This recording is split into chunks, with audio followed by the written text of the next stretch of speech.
What's up, YouTube? What is up, family? We have another Patreon request. We got ultras, we got billionaires, we got protests, we got a whole bunch of things going on here. We got what English football must learn from Germany. Hey, if you watching and you from England, don't be mad at me. I'm just reading the title. Apparently, you can learn a little something from Germany. That's all I'm saying. That's what it says. So anyway, let's check it out. Let's see what you could learn. With no football to occupy us, we've had more time than usual to pause and reflect on things a bit. Okay. What do we love about the game, and what could do with improving? And in particular, we started thinking about the differences between English football and German football, sparked by What happened? What happened? Recent events in the Bundesliga. German football fans do have something worth fighting for. I think English football fans could learn to not fight with themselves as much as they do. Allow us to explain. Is that what you guys do? You guys fight with each other? Explain. On the 29th of February, German football came to a standstill. Bayern are beating Hoffenheim 6-0. The match has already been stopped twice when the players decide just to kick the ball around between themselves for the last 15 minutes. The problem? A series of protest banners directed at Hoffenheim's billionaire owner, Dietmar Hopp. That happened? Now bear in mind that a month earlier, Jordan Torunariga was racially abused in a DFB Pokal tie at Schalke, receiving a second yellow card for his furious reaction. That game wasn't stopped, and the players didn't decide to abandon the game to have a protest kickabout. So what the hell's going on here, and what does it have to do with English football? German football is in great shape. Stadiums are full, domestic leagues are incredibly competitive. Oh, and I've seen the German fans. They're right up there with Argentina. Seriously, they are. Yeah, they don't play. They love their football. The atmospheres are brilliant, the experience is reasonably priced, and most importantly, the fans have a real say. Something of a pipe dream for English supporters.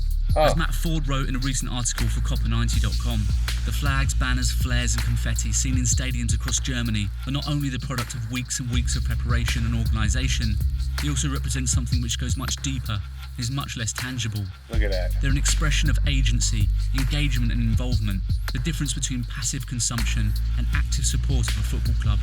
We'll talk about how our club belongs to us, the fans, how without fans football is nothing. But most of the time, how every sport is nothing without the fans. There's an emptiness to those words.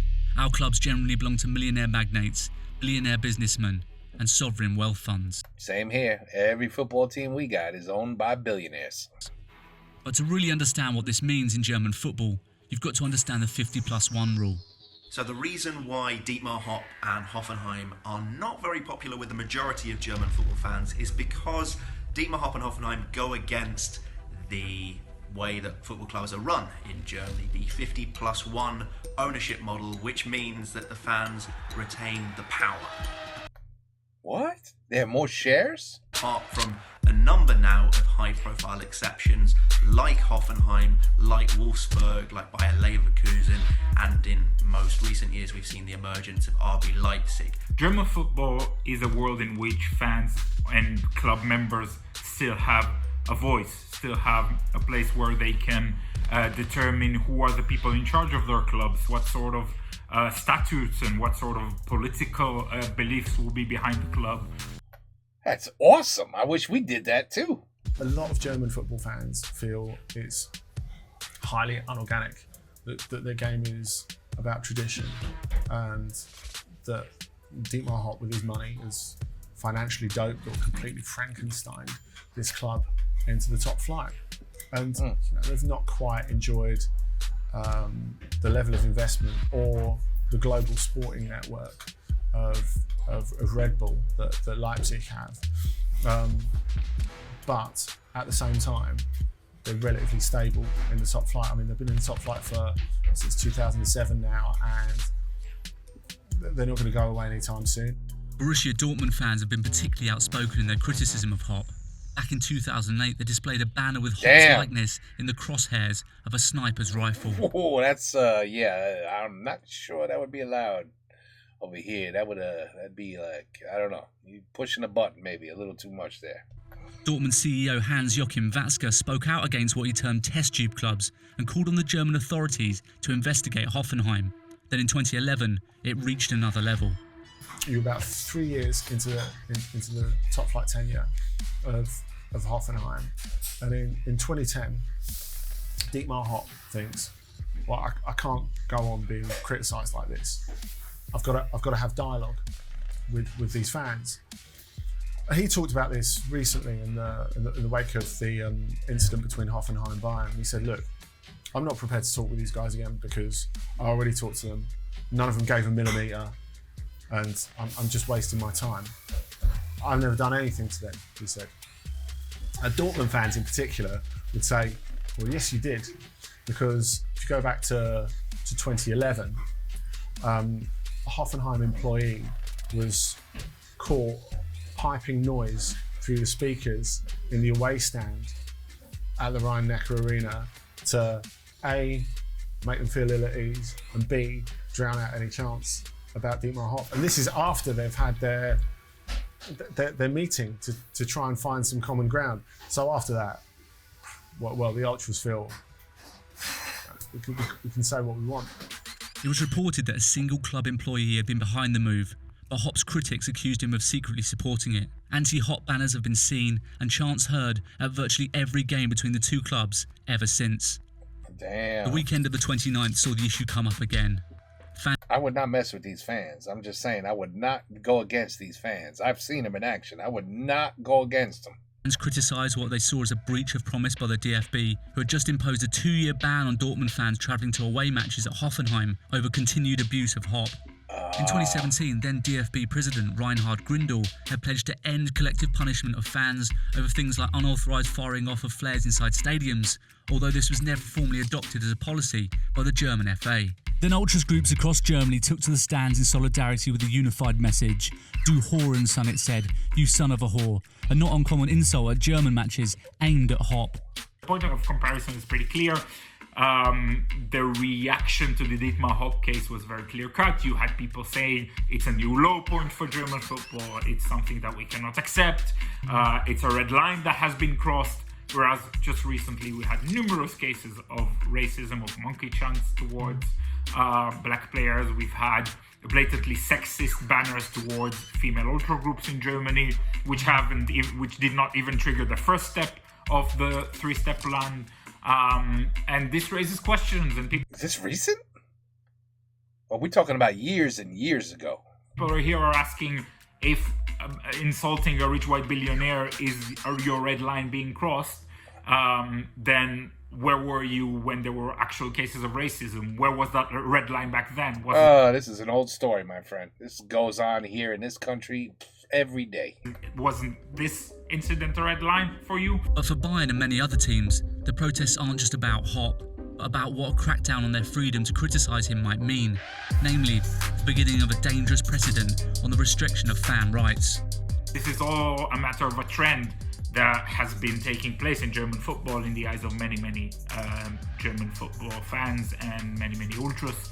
And as long as this is the general direction taken by clubs, by the authorities, by the DFB, the Football Association, and by the Football League, the DFL, I believe those protests will continue to take place, especially given how well organized German ultras are and how they make their case whenever it's possible. They don't keep silent. The culture here is a culture in which fans and ultras are part of the game, an active part of the game. They determine their club's futures. They determine the sort of voice their club will have.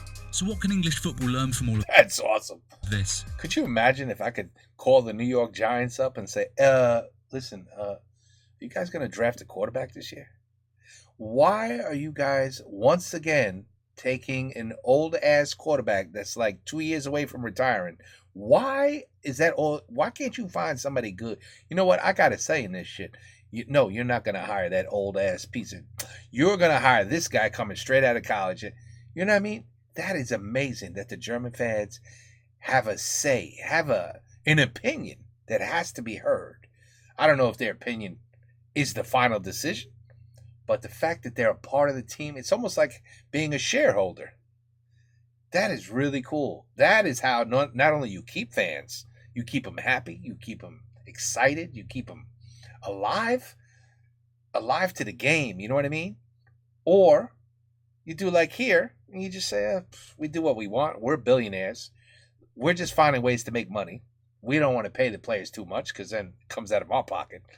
And we'll just keep making billions, selling $18 hot dogs. And you dummies keep coming and watch a game as we get our ass kicked every single season. That's what makes this so impressive to me. Regardless of how you feel about the language That's and imagery awesome. used around the Hopp protests or his right to pump money into a football club in his hometown, English fans should envy the fact that German fans speak out. I guess the English don't. Is the activism of fans that have helped preserve the policies that football fans yearn for in England, like cheap ticket prices, the application of fit and fair ownership, and fighting back against fitting matches around TV times. Man, They've also done great work combating all forms of discrimination, and because of their representation within clubs and paramount importance to the German football experience, their voices do make a difference. We need fans like just that. 30 years ago, we're talking about a reality in which anti-Semitic songs or racist songs in general were sung pretty often in German stadiums and nobody cared. Then came the ultras as a young subculture, as a rebellious subculture, and decided that this is not for us. We sort of have a different idea of support. Wow. And you go to games nowadays and you won't hear such things. We've seen, especially with Monday It wasn't even the law that stopped it. It was the fans. Night Football. That's This is a super protest impressive. It's been made frequently and eloquently Wow. throughout the last couple of seasons. What I think shows exactly how important that right to protest is. Firstly, the fact that Monday night games have been taken out of the next TV deal. And secondly, even though they've been taken out of the next TV deal, the fans aren't letting it go. They want to make sure it does actually go. And we saw this at Eintracht Frankfurt. And the Commerzbank Arena has one of the greatest atmospheres in the whole of Bundesliga. And the whole home curva was empty for this Monday night game they played against Union a few weeks back. And there's just a huge banner with the stop sign through Mondays. And That's power. is so arresting. And finally, it's about ownership you can trust. How many nightmare stories do we have to go through in England before the authorities begin to give the fans a voice? Phoenix clubs are on the rise, fans are turning to non-league football to return to a sense of community, and nightmare owners are everywhere. Chelsea and Man City have been found guilty of breaching FFP, while Football League clubs find themselves on the brink, and newly promoted Premier League teams can spend over $100 million in a summer just to get relegated again. Something is clearly broken. I think English football fans could learn. Because to a CEO billionaire, this is not a sport. This is not about making people happy. They don't give a shit if their team wins or loses. All they care about is how much money am I making? And when I sell this team, can I make like $5? Do you know over here, the Boston Celtics, which is a basketball team, was purchased, I think, something like 20 years ago for like $348 million. Something like that. They just sold the Boston Celtics yesterday, I believe, for $6.1 billion. The most any United States team has been sold for, ever. So, yeah, you think they give a shit about making the fans happy or making their pockets bigger? Yeah, I know. To not fight with themselves as much as they do, not go for this consistent one-upmanship when it comes to ticket prices, for example. Yeah, why are they fighting each other? They are all in the same boat and they need to band together as one. The problem is that it's too easy for the authorities in English football to get the better of fans, and fans see it as it's a case of putting up with it because it's about their club. It's about showing their love for their club. But actually, if they want cheaper ticket prices, then there needs to be greater unity. Yes. German football fans do have something worth fighting for. And seeing that your campaigning gets results, it doesn't mean you're never going to campaign again. It makes you more likely to continue campaigning. And it makes it more likely that you should continue campaigning because you know that works. And like anything, like happiness in life isn't like a piece of paper that you can like nail to the wall and frame or anything like that. It's something you've got to constantly work on. And a football club, which is so much part of so many people's happiness all over the world, is like that. It's something you've got to constantly work on. You can make up your own minds on whether the players and authorities have done the right thing by Hopp, but the voice German fans have means they're able to keep their footballing system accountable. There's real debate involving all the stakeholders that can lead to real change, and in an era of modern football where the money and business around the game seems to have left fans behind, in the Bundesliga, they're closer than ever. Good video, man. That was a good video. That is pretty damn cool. I got a feeling it's a lot more than just England that could learn from this. Every damn sport around the entire world could learn from this. In my opinion. Oh, if we only had a say. Could you? Oh, I can't even. They have a say of who the manager is and who's gonna coach the team and all that's mind blowing to me. Over here we don't have a damn thing to say, nothing. Over here is the same shit every year. Oh, ticket prices went up again this year.